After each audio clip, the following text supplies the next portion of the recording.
Topic हम लोग जो स्टडी कर रहे थे उसकी बात करें तो हम लोगों ने कंडक्शन को देखा। अगर आप लोग ध्यान से कंडक्शन को समझ लें तो एक भी कंडक्शन का न्यूमेरिकल ऐसा नहीं है जो कोई बाउंस मार जाए। लेकिन बेटा अगर आप उसको फॉर्मूला लेकर चलो तो कितने बड़े बड़े फॉर्मूले, बल्कि कंडक्शन का सिर्फ एक फॉर्मूला याद कर लो, Q is equal to K A delta theta into T over L, और सारे न्यूमेरिकल उसी से सॉल्व हो जाएंगे। अब कंडक्शन की बात तो हम लोग कर चुके हैं, आज के दिन हम लोगों को स्टडी करना है रेडिएशन। अगर हम लोग बात कर लें रेडिएशन की तो ये होता क्या है। वैसे रेडिएशन के बारे में अगर आप लोग गूगल करो या किसी किताब में देखो तो आप लोगों को मिलेगा radiation is basically propagation of energy without any medium, और radiation is propagation of energy through electromagnetic waves, ऐसा कुछ मिलेगा।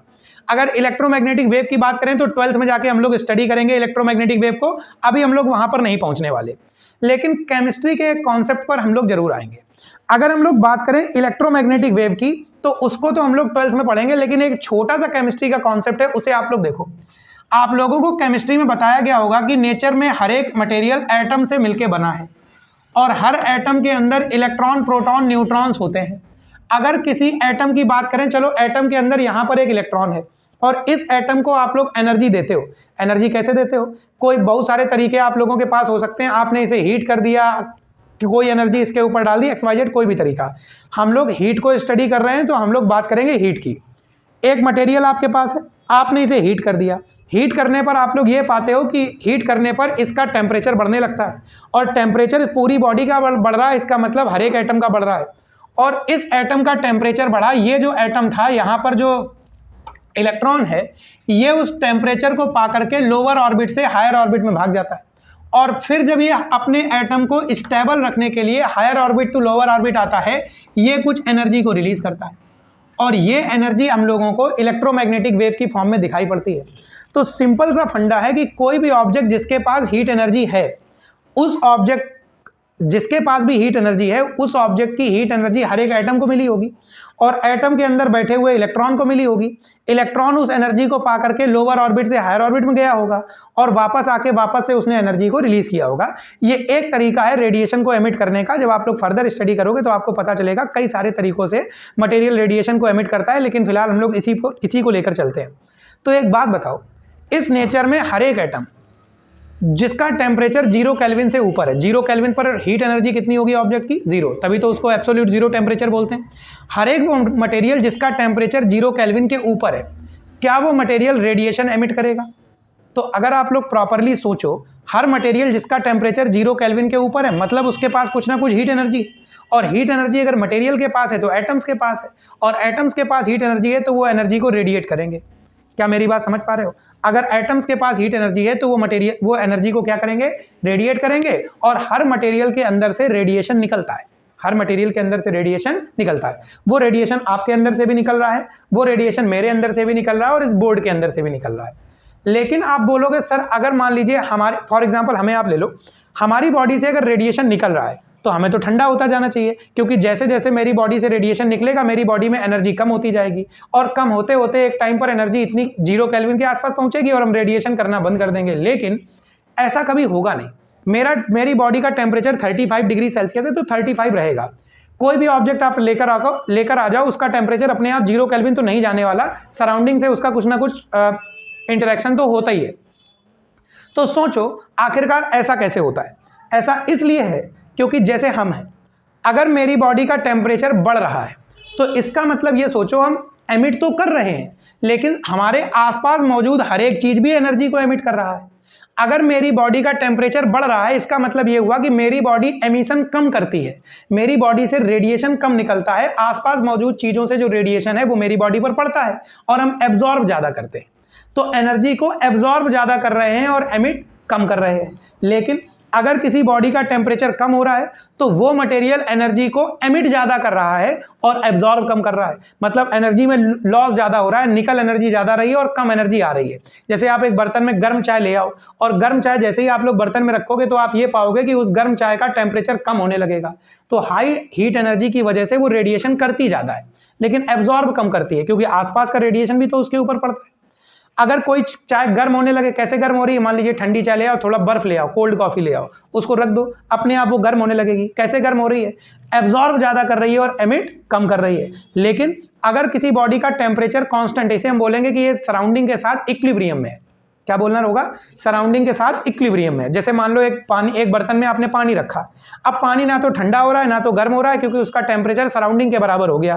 तो वो तब हो सकता है जब मटेरियल जितनी एनर्जी को एमिट करे उतनी एनर्जी को एब्जॉर्ब करे। तो हम लोग बोलेंगे मटेरियल का टेम्परेचर सराउंडिंग के साथ इक्विलिब्रियम में है।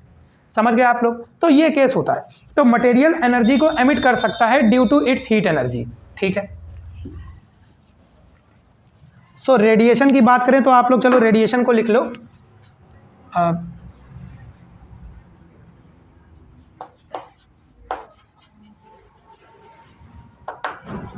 Propagation of energy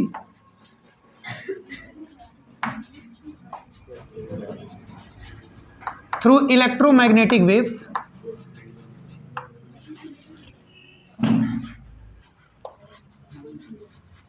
called radiation. ठीक है, इंपॉर्टेंट पॉइंट लिख लेना। एवरी बॉडी और object of which temperature is higher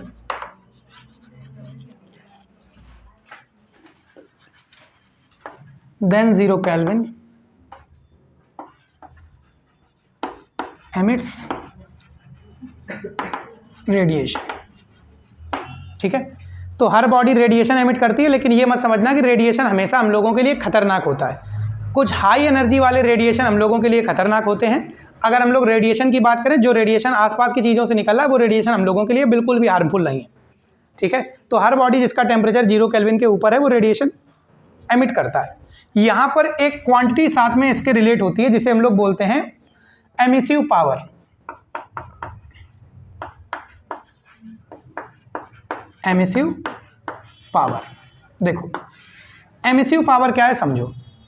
कोई भी एक बॉडी है, यहां दिख रहा है आप लोगों को, ठीक है, कोई भी एक बॉडी है। क्या इस बॉडी, अगर इस बॉडी का टेम्परेचर 0 Kelvin के ऊपर है तो एनर्जी तो ये निकालेगी। अब मान लो इसका कुछ एरिया है, लेट से इसका एरिया है ए।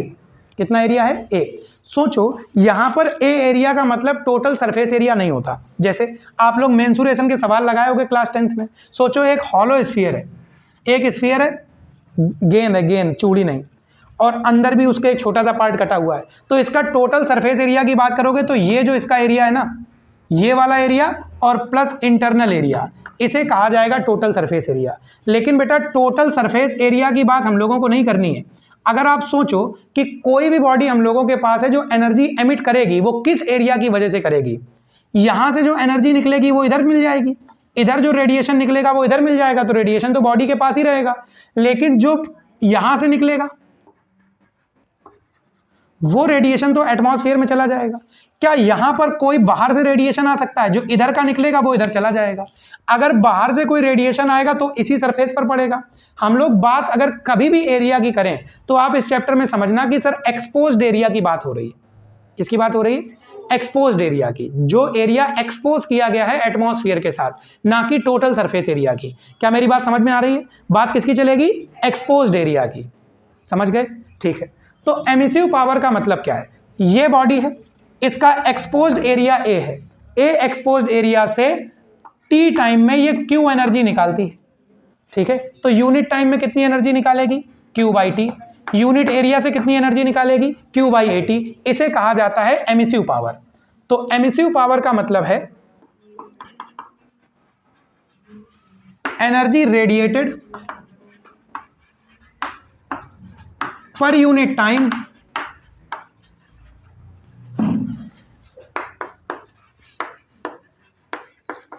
पर यूनिट एक्सपोज्ड एरिया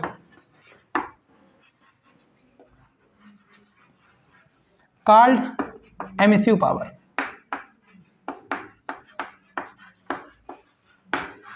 ठीक है, energy radiated per unit area per unit exposed area called emissive power. किसी भी क्वांटिटी के बारे में पढ़ो, कितनी चीजें पता होनी चाहिए? 5। नंबर 1 पर हम लोगों को पता होना चाहिए उसका डेफिनेशन, तो एमिसिव पावर का डेफिनेशन आप लोगों के पास हो गया। नंबर 2 पर आप लोगों को पता होना चाहिए फॉर्मूला। अगर फॉर्मूला की बात करें तो E is equal to q over A into t, ये फंडा हम लोगों के पास हो गया। देखो इसके बाद अगर हम लोग बात करें तो इसके यूनिट पर जाना पड़ेगा। एनर्जी के लिए यूनिट क्या रहेगा? जूल, एरिया के लिए मीटर स्क्वायर, टाइम के लिए क्या रहेगा? सेकंड, तो जूल पर मीटर स्क्वायर सेकंड। बात समझ में आ गई? तो जूल पर मीटर स्क्वायर सेकंड, डायमेंशन इसका निकाल लेना, क्वांटिटी है स्केलर।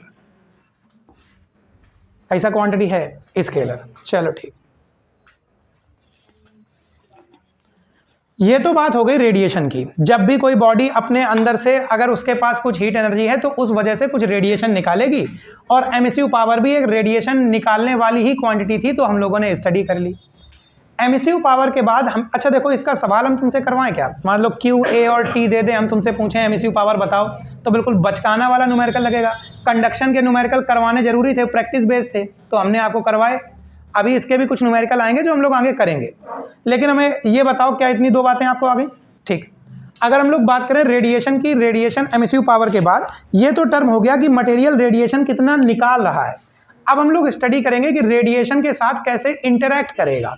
कोई बॉडी है, उसके ऊपर रेडिएशन पड़ा, वो बॉडी रेडिएशन के साथ कैसे इंटरैक्ट करेगी, इसे समझो।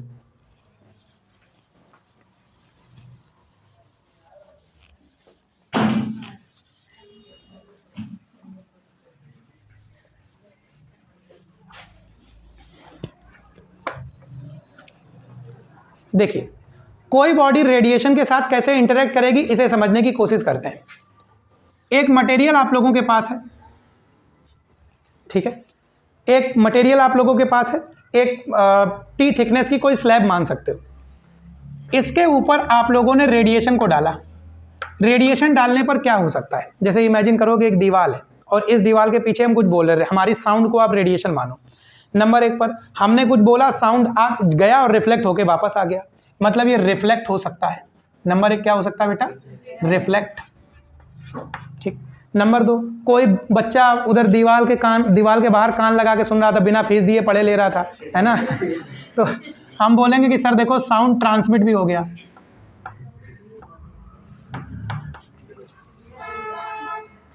देखो बच्चा, तो हम लोग बोलेंगे कि साउंड क्या हुआ? ट्रांसमिट। ट्रांसमिट का मतलब है आर पार चला गया। तीसरे नंबर पे कुछ ना कुछ साउंड इस दीवार ने एब्जॉर्ब भी कर लिया होगा, मतलब कुछ एनर्जी को इसने एब्जॉर्ब कर लिया। तो ऐसे ही कभी किसी मटेरियल पर अगर रेडिएशन पड़ता है तो तीनों काम साथ में हो सकते हैं, ठीक है? रिफ्लेक्ट हो सकता है, एब्जॉर्ब हो सकता है और ट्रांसमिट भी हो सकता है। मतलब तीनों में जरूरी नहीं कि तीनों हो सकता कोई 2, लेकिन यही 3 हो सकते हैं। लेकिन जो यही 3 काम हो सकते हैं, इनके अलावा कोई चौथा एक्टिविटी नहीं हो सकता। अगर किसी सरफेस पर रेडिएशन पड़ा तो ये 3 काम हो सकते हैं। इन तीनों के हिसाब से हमने 3 क्वांटिटीज बनाई हैं। एक क्वांटिटी को कहा जाता है एब्जॉर्प्टिव पावर,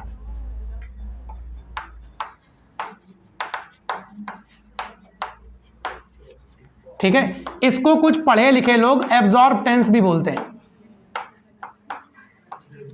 इसको कुछ पढ़े लिखे लोग क्या बोलते हैं? एब्जॉर्बटेंस। क्योंकि हम लोग पढ़े लिखे हैं तो हम लोग भी एब्जॉर्बटेंस ही बोलेंगे। पूरे पढ़ गए भाई साहब, पढ़ना आता हम लोगों को, हम लोग सीख रहे हैं अब।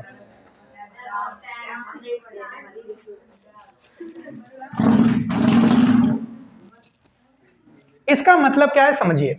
जैसे कोई ऑब्जेक्ट है जिसके ऊपर एनर्जी पड़ी Q और इस मटेरियल ने एनर्जी एब्जॉर्ब कर ली QA, तो एब्जॉर्बटेंस का मतलब है एनर्जी एब्जॉर्ब, या ऐसा मान लो द रेशियो ऑफ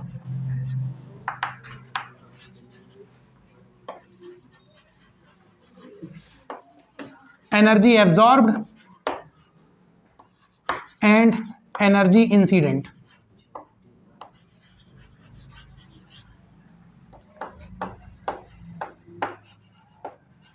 ठीक है? जैसे एक मटेरियल है जिसका absorptance A, energy absorb QA और एनर्जी इंसिडेंट Q। याद रखो बच्चा, इसका कोई यूनिट नहीं होता, ठीक है ना? इसका कोई यूनिट नहीं होता, स्केलर क्वांटिटी है। ये फॉर्मूला आप लोगों के पास है। सिमिलरली एक क्वांटिटी आएगी जिसे बोलेंगे रिफ्लेक्टेंस, ठीक है? रिफ्लेक्टेंस को रिफ्लेक्टिव पावर भी कहा जाता है, रिफ्लेक्टेड पावर भी कहा जाता है। वो किताब में आपके क्या लिखा हुआ है देख लीजिएगा, ठीक है? देखो रिफ्लेक्टेंस का मतलब क्या है। एनर्जी रिफ्लेक्टेड, बॉडी पर एनर्जी पड़ी Q, रिफ्लेक्ट हो गई Q R. Energy reflected upon energy incident, इसे कहा जाता है रिफ्लेक्टिव पावर, और इसे रिप्रेजेंट करेंगे आर से। एक टर्म और आता है जिसे कहा जाता है ट्रांसमिटेंस, ठीक है। इसका मतलब है energy transmitted upon energy incident, इसे कहा जाता है ट्रांसमिसिव पावर। तीनों का कोई यूनिट नहीं है, तीनों के तीनों सिंपल रेशियो है, तीनों के तीनों सिंपल रेशियो है। क्या मेरी बात समझ पा रहे हो? बाउंस तो नहीं हो रही बात? ठीक है। तो हम लोगों के पास ये तीन क्वांटिटी आ गई, तीनों के बीच में एक रिलेशन भी है, उस रिलेशन को आप लोग समझो। जैसे मान लीजिए किसी बॉडी पर एनर्जी पड़ी Q, तीन काम हो सकते हैं, इतनी एनर्जी एब्जॉर्ब हो गई, इतनी एनर्जी ट्रांसमिट हो गई, और इतनी एनर्जी रिफ्लेक्ट हो गई। इनके अलावा और कोई एक्टिविटी हो नहीं सकती। इन तीनों का सम निकाला, टोटल एनर्जी हम लोगों के पास आ गई। हम लोग दोनों तरफ टोटल एनर्जी का डिवाइड कर देते हैं, तो 1 इज इक्वल टू आ जाएगा QA over Q plus QT over Q plus QR over Q। Energy absorb upon energy incident, absorptance, transmittance, reflectance, ये बात याद रखना। Relation between absorptance, transmittance and reflectance. सीधा सवाल आएगा, हमको ये बताओ किसी मटेरियल का एब्जॉर्बटेंस ट्रांसमिटेंस दिया गया है और रिफ्लेक्टेंस पूछा गया है, ठीक है। याद रखना इन तीनों की वैल्यू मैक्सिमम 1 हो सकती, 1 से ज़्यादा नहीं हो सकती। देखो बच्चा, अगर मान लो किसी मटेरियल का एब्जॉर्बटेंस 1 से बड़ा हो गया, तो इसका मतलब है QA बड़ा है, Q छोटा है। 1 से वैल्यू बड़ी तभी आ सकती है। इसका मतलब ये हुआ कि बॉडी के ऊपर एनर्जी पड़ी 10, उसने एब्जॉर्ब कर ली 15, है ना। कोई घर की खेती है क्या, है ना। उसको गांव की भाषा में कहते कोई बाप का राज है क्या, है ना। तो ऐसा तो हो नहीं सकता। क्या मेरी बात समझ पा रहे हो जो हम कहना चाहते हैं? तो तीनों की वैल्यू मैक्सिमम कितनी हो सकती है? 1। वो कब हो सकती है? जब मान लो हम, वो कब हो सकती है जैसे हम आप लोगों से पूछे कि ये बताओ किसी बॉडी के ऊपर एनर्जी पड़ी 100 और उसने एब्जॉर्ब भी कर ली 100, तो एब्जॉर्बटेंस कितना होगा? 1। तो रिफ्लेक्टेंस और ट्रांसमिटेंस कितने हो जाएंगे? 0। क्या मेरी बात समझ पा रहे हो? अगर मान लो किसी बॉडी पर एनर्जी पड़ी 100 और उसने रिफ्लेक्ट भी कर दी 100, तो रिफ्लेक्टेंस कितना? 1। तो बाकी दो काम नहीं होंगे, तो एब्जॉर्बटेंस और ट्रांसमिटेंस 0 हो जाएंगे। समझ में आई बात आपको? तो इन तीनों का सम 1 होता है, ये बात याद रखना। तो आप लोगों के पास ये तीन टर्म हो गए, तो एब्जॉर्बटेंस, ट्रांसमिटेंस एंड रिफ्लेक्टेंस। समझ गए? पक्की बात। इसके बाद एक छोटू सा टर्म है जिसे कहा जाता है एमिसिविटी। क्या कहा जाता है? एमिसिविटी। बस ये लास्ट क्वांटिटी है, फिर इसके बाद कुछ लॉज हैं।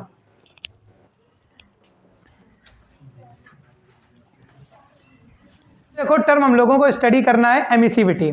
एमिसिविटी क्या है? देखो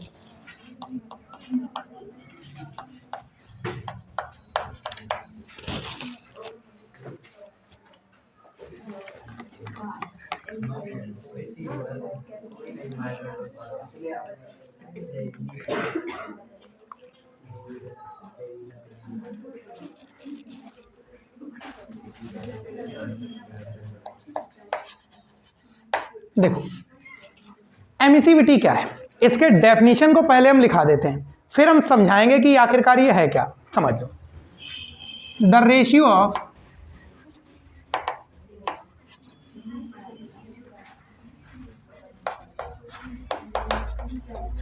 emissive power of an ordinary body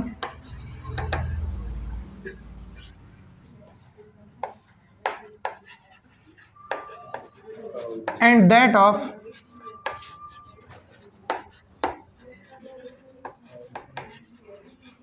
perfectly black body। ठीक है, ऑर्डिनरी बॉडी के चलो हम लोग लिख देते हैं ई डैश, और परफेक्टली ब्लैक बॉडी के लिए लिखते हैं ई। इस रेशियो को कहा जाता है एमिसिविटी। अब तुम कहोगे सर ये परफेक्टली ब्लैक बॉडी क्या है? हम आप लोगों से एक सिंपल सी बात पूछें, बोर्ड का कलर कैसा दिख रहा है? ग्रीन कलर का बोर्ड क्यों दिख रहा है? क्योंकि बोर्ड के अंदर से ग्रीन लाइट निकल रही है क्या? तो आंसर है नहीं।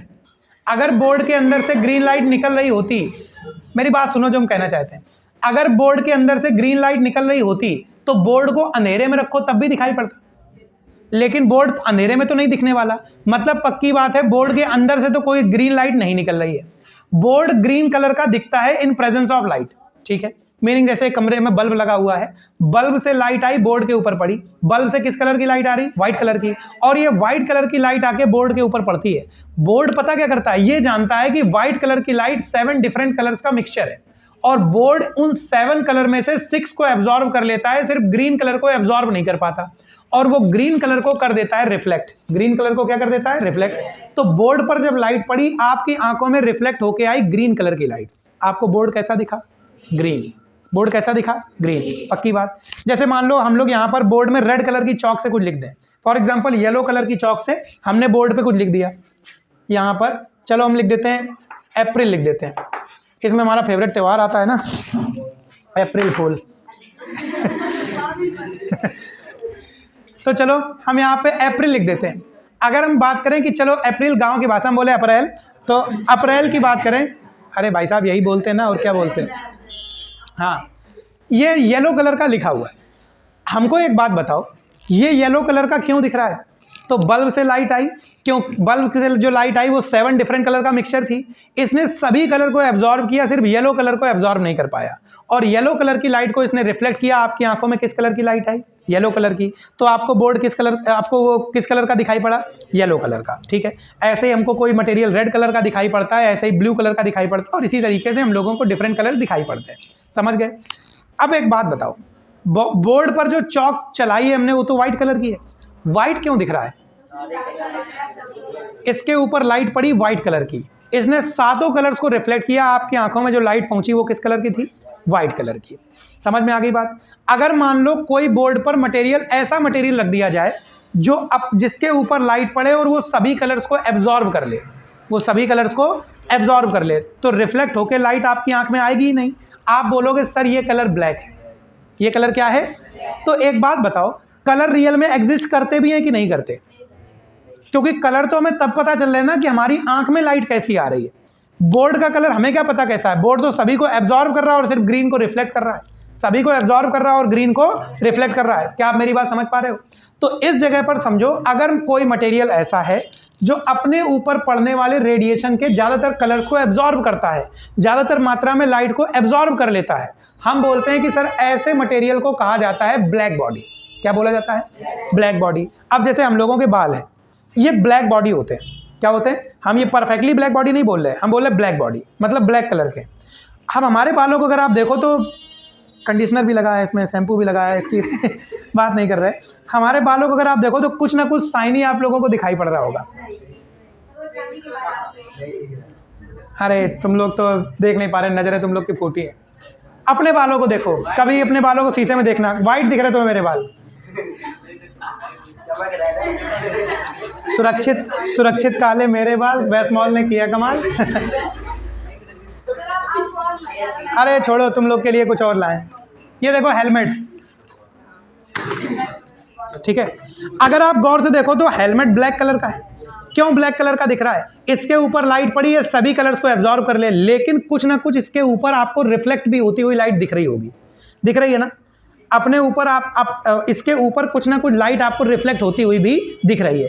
कारण क्या है? बोर्ड, ये हेलमेट अपने ऊपर पड़ने वाले रेडिएशन की 100% मात्रा को एब्जॉर्ब नहीं करता, कुछ मात्रा में ये लाइट को रिफ्लेक्ट करता है और ज़्यादातर को ये एब्जॉर्ब कर लेता है। तो हमने बोला कि ठीक है सर, ये एक ऑर्डिनरी ब्लैक बॉडी है, लेकिन अगर कोई बॉडी ऐसी हो जो रिफ्लेक्ट भी ना करे, ट्रांसमिट भी ना करे, एनर्जी पड़े और पूरी की पूरी एब्जॉर्ब कर ले, ऐसी बॉडी को कहा जाता है परफेक्टली ब्लैक बॉडी। क्या कहा जाता है? Perfectly black body. हम लोगों के अर्थ पर तो ऐसी कोई सच बॉडी है नहीं जो अपने ऊपर पड़ने वाले रेडिएशन के 100% मात्रा को एब्जॉर्ब कर ले, लेकिन फिर भी लैम्प ब्लैक वगैरह को हम परफेक्टली ब्लैक बॉडी मानते हैं। दीपावली के टाइम पे आपको काजल लगाया जाता है ना, वो, अरे ठीक है तुम एक एक्सेप्शन मान लो, ठीक है। तो देखो, दीपावली के टाइम पे जब काजल आपको लगाया जाता है तो मम्मी उस लैम्प के ऊपर चम्मच से काजल, मालूम तुमको सब है तो ठीक, तो वहाँ पर क्या है कि मम्मी जो चम्मच से वो लैम्प ब्लैक निकालती हैं वो बिल्कुल परफेक्टली ब्लैक होता है, ठीक है। लेकिन बिल्कुल एक परफेक्टली ब्लैक बॉडी वो नहीं है, वो ऐसी एक बॉडी है जो अपने ऊपर पड़ने वाले रेडिएशन के लगभग 99% हिस्से को एब्जॉर्ब कर लेती है, 1 और 2% हिस्सा वो भी रिफ्लेक्ट करती है। बात समझ पा रहे हो आप लोग? तो एक ऐसी बॉडी जो अपने ऊपर पड़ने वाली 100% रेडिएशन को एब्जॉर्ब कर ले, उसे क्या कहेंगे? Perfectly black body. क्या बोलेंगे? परफेक्टली ब्लैक बॉडी, ठीक है। क्या ब्लैक बॉडी का कलर ब्लैक होना चाहिए? तो कलर से कोई बात नहीं, वो दिखेगा ब्लैक कलर का इसलिए क्योंकि रेडिएशन पड़ा, वो सबको एब्जॉर्ब ही कर लेने वाला है। तो हम यहाँ पर आप लोगों को लिखाए दे रहे हैं perfectly black body.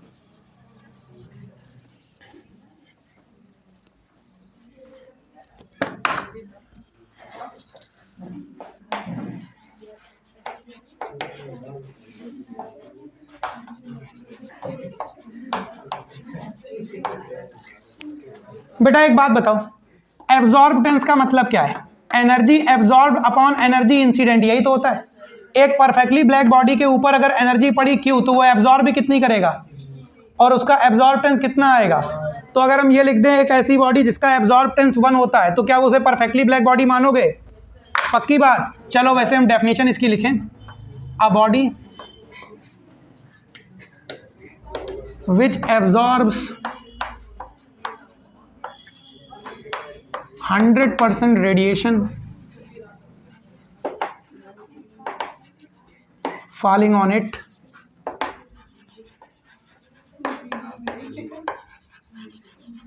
called perfectly black body। ठीक है, इसका एब्जॉर्बटेंस कितना होगा? 1, ये याद रखना।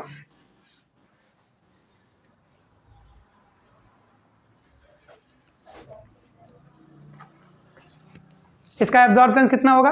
1। ठीक है, ठीक। तो एक परफेक्टली ब्लैक बॉडी, अब देखो क्या है, ये तो हम लोगों के पास हो गई परफेक्टली ब्लैक बॉडी की बात। ठीक है, अब परफेक्टली ब्लैक बॉडी अपने अर्थ पर तो एग्जिस्ट करती नहीं, तो एक फेरी नाम के साइंटिस्ट आए। क्या नाम है? फेरी, FERRY, फेरी, वो परी वाला नहीं। ठीक है, एक फेरी नाम के साइंटिस्ट थे। इन्होंने एक बॉडी बनाई जिसे हम लोग परफेक्टली ब्लैक बॉडी कह सकते हैं। वो अपने ऊपर पड़ने वाले रेडिएशन की 100% मात्रा को एब्जॉर्ब कर लेती। कैसे उस बॉडी को बनाया गया समझो।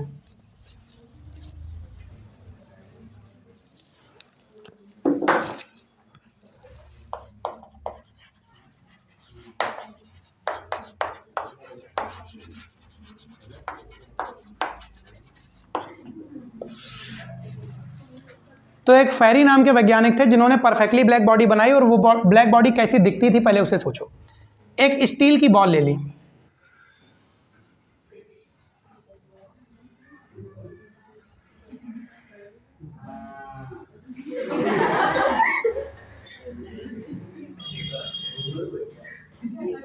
घुंघरू नहीं है, अरे भाई साहब सुनो पहले, देखो एक स्टील की बॉल है, उसका हम तुम्हें कटा हुआ ऐसा दिखा रहे, उसके अंदर एक स्पाइक लगा हुआ है और अंदर उन्होंने ब्लैक पेंट करके रखा हुआ है, मतलब लैम्प ब्लैक से उसे ब्लैक करके रखा हुआ है। यहाँ पर ओपनिंग है जिससे लाइट अंदर जा सकती है, इधर ओपनिंग है जिससे लाइट अंदर जा सकती है। अब इस जगह पर चलो इसे थोड़ा और अच्छा बना दें,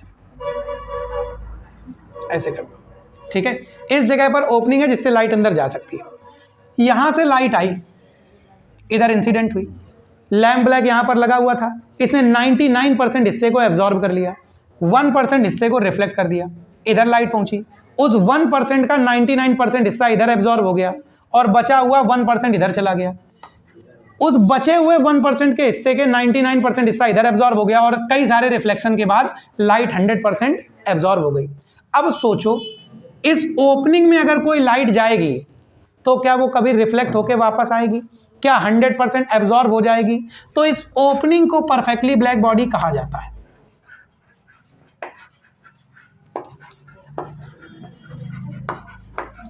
इस ओपनिंग को परफेक्टली ब्लैक बॉडी कहते हैं, ना कि ये पूरी बॉडी परफेक्टली ब्लैक बॉडी।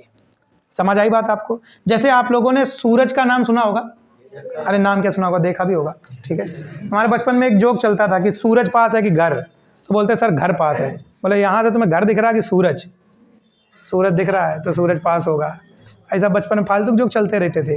एक जोक हमारे टाइम पे चलता था, प्रश्न ये है कि उत्तर क्या है, तो फिर बताया गया कि उत्तर एक दिशा है सर। और एक और चलता था, किसी महीने में 28 दिन, किसी महीने में 30 दिन होते, किसी महीने में 31 दिन। 28 दिन किस महीने में होते हैं? मतलब फरवरी में। सर सभी में होते हैं, है ना? स्कूल में बताया था हमने ये। हाँ वही तो, वही तुमने कॉपी पेस्ट कर दिया है, कंट्रोल सी कंट्रोल वी। तो ये बताओ, फेरीज परफेक्टली ब्लैक बॉडी आप लोगों ने समझ ली? क्या आप लोगों ने फेरीज परफेक्टली ब्लैक बॉडी समझ ली? पक्की बात। अब हमें एक बात बताओ, आपने दो वर्ड्स का नाम सुना होगा, एक सन और दूसरा ब्लैक होल, ठीक है। आपने दोनों को कहीं ना कहीं ऑनलाइन फोटो में, वीडियो में देखा भी होगा आप लोगों ने। सन को हम लोग परफेक्टली ब्लैक बॉडी कहते हैं, लेकिन ब्लैक होल को परफेक्टली ब्लैक बॉडी नहीं कहते। हाँ, black hole perfectly black body नहीं है, लेकिन सन एक परफेक्टली ब्लैक बॉडी है। अब यहां पर कुछ और कारण हैं जिनसे हम लोग इसे डिफरेंशिएट करेंगे, क्या है वो हम लोग सीखेंगे। लेकिन उससे पहले एक बात समझ लो, जैसे मान लो ये फेरी ने परफेक्टली ब्लैक बॉडी बनाई, अब ये अपने ऊपर पड़ने वाली 100% रेडिएशन को एब्जॉर्ब कर लेती है। ये अपने ऊपर पड़ने वाले 100% रेडिएशन को एब्जॉर्ब कर लेती है। सोचो अगर इस कमरे में हम ये फेरीज परफेक्टली ब्लैक बॉडी लेकर आ जाएं, तो जो भी रेडिएशन उसके ऊपर पड़ेगा वो एब्जॉर्ब करती जाएगी। टेम्परेचर उसका एनर्जी एब्जॉर्ब करने की वजह से बढ़ेगा, और बढ़ते बढ़ते इतना ज़्यादा हो जाएगा कि एक टाइम पर बॉडी मेल्ट हो जाएगी। रियल में ऐसा होगा क्या? सोचो, लैम्प ब्लैक को इमेजिन करो, अपने ऊपर पड़ने वाले 99% हिस्से को एब्जॉर्ब कर लेती है। लाइट पड़ी, एनर्जी पड़ी, 99% हिस्सा एब्जॉर्ब कर लिया। एब्जॉर्ब करते जा रहे, एक टाइम पर टेम्परेचर इतना बढ़ जाएगा कि बॉडी मेल्ट हो जाएगी। होती है क्या? होती है क्या? नहीं होती। कारण मालूम क्या है? कि वो बॉडी एब्जॉर्ब तो कर रही है, लेकिन साथ ही साथ एमिट भी करती है। अगर किसी बॉडी का टेम्परेचर नहीं बढ़ रहा है तो इसका मतलब क्या हुआ? कांस्टेंट है। तो जितना एनर्जी वो एब्जॉर्ब कर रही है उतना ही एनर्जी वो रेडिएट कर रही है। अगर इस कमरे में हम परफेक्टली ब्लैक बॉडी लेकर आएंगे तो परफेक्टली ब्लैक बॉडी की खासियत ये होगी कि जैसे हम एक ऑर्डिनरी बॉडी हो गए और इसे समझ लो ये परफेक्टली ब्लैक बॉडी है। मेरे ऊपर 50 एनर्जी पड़ी, हम उस 50 एनर्जी में से 40 एनर्जी को एब्जॉर्ब करेंगे और 10 को रिफ्लेक्ट कर देंगे। इसके ऊपर 50 एनर्जी पड़ेगी, ये 50 से 50 को एब्जॉर्ब कर लेगी और रिफ्लेक्ट बिल्कुल नहीं करेगी। अब मेरी भी बॉडी का टेम्परेचर फिक्स है, हम भी एटमॉस्फेयर के पास साथ इक्विलिब्रियम में, तो हमने एनर्जी एब्जॉर्ब कितनी करी? 40, और एमिट भी कितनी करेंगे? 40। ये एब्जॉर्ब कितना किया? 50, तो एमिट भी कितना करेगा? 50। तो ये समझ लो कि परफेक्टली ब्लैक बॉडी एनर्जी को एब्जॉर्ब ही नहीं ज्यादा करता, ये एमिट भी ज्यादा करता है। परफेक्टली ब्लैक बॉडी एनर्जी को एब्जॉर्ब तो ज्यादा करती है, लेकिन साथ ही साथ एमिट भी ज्यादा करती है। क्या मेरी बात समझ पा रहे हैं? पक्की बात। तो ये हम लोगों के पास हो गई अबाउट परफेक्टली ब्लैक बॉडी। चलो आज छोटी मोटी बातों पर चर्चा करें जरा। हाँ, अगर स्टेडी स्टेट बात अलग है, इक्विलिब्रियम अलग है। स्टेडी स्टेट कंडक्शन में आया था, जब टेम्परेचर हर पॉइंट का बढ़ नहीं रहा था, फिक्स हो गया था। एक बात बताओ, हम लोग गर्मियों के टाइम पे काले कपड़े, डार्क कपड़े पहनना अवॉइड क्यों करते हैं? क्योंकि ब्लैक कलर का एब्जॉर्बटेंस डार्क कलर का एब्जॉर्बटेंस ज्यादा होता है, और वो एनर्जी को ज्यादा एब्जॉर्ब करेंगे तो हमको गर्मी ज्यादा लगेगी। इसीलिए हम लोग गर्मियों में कैसे कपड़े पहनते हैं? व्हाइट कलर के, क्योंकि व्हाइट कलर का रिफ्लेक्टेंस ज्यादा है, अपने ऊपर पड़ने वाली लाइट की सभी कलर्स को रिफ्लेक्ट कर देते हैं। तो हम लोग किस कलर के कपड़े पहनते हैं? मान लो आपके पास 2 शूज हैं लेदर के, एक शूज बहुत ज्यादा शाइनी है, चमकदार, और एक शूज चमकदार नहीं, उसमें पॉलिश नहीं करी गई है, तो किसमें गर्मी ज्यादा लगेगी? जिसमें पॉलिश लगी है? नहीं लगी है। कारण समझना बेटा, जिसमें आपने पॉलिश कर दिया ना, उसकी सरफेस चमकदार हो गई, और चमकदार सरफेस का रिफ्लेक्टेंस ज्यादा होता है।